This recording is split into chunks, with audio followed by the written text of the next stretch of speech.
After riding yesterday's 4% plunge in the tech-heavy NASDAQ NDAQ, the contents of my stomach surged upwards and I imagined the people behind those trades screaming the immortal words of Howard Beale, "I'm mad as hell and I'm not gonna take it anymore." The May 9th market dive left no stone unturned. According to Kiplinger, here are the lowlights should you follow them to the exits.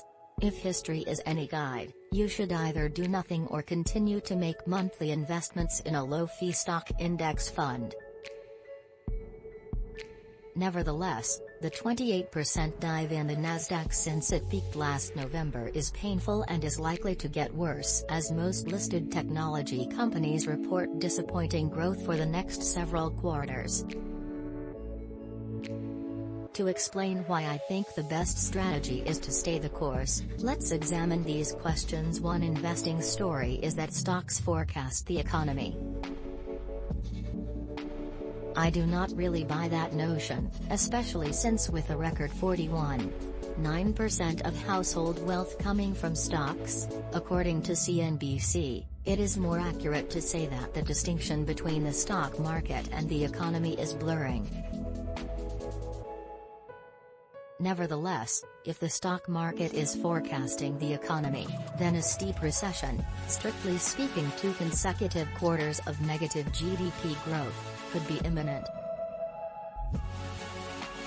After all, GDP contracted 1.4% in the first quarter, due largely to a decline in exports. However, consumer spending, which accounts for some 70% of economic growth, remained strong.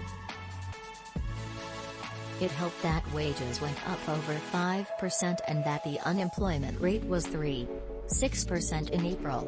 How do recessions affect stock prices?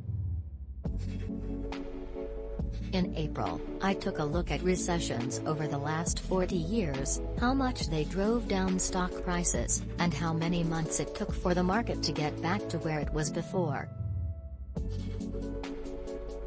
Based on that analysis, if history is any guide, the recession that the current correction is predicting will not last more than 18 months and the stock market will surpass its previous high once the recession ends.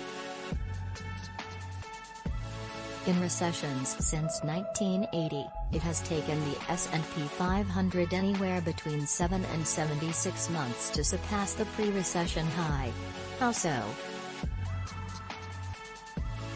Below are the 6 recessions since 1980, how long they lasted, and my estimate of how long it took for the S&P 500 to surpass its previous high after it fell during that recession. There are 2 causes for the current market downturn: fear of tight money and disappointing technology company growth.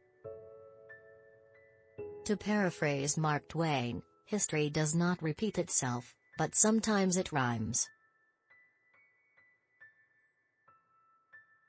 This raises a question in my mind: is the current market downturn more like the one associated with the Volcker near 20% interest rate recessions between 1980 and 1982, the dot-com crash recession of 2001, or the financial crisis of 2008-09?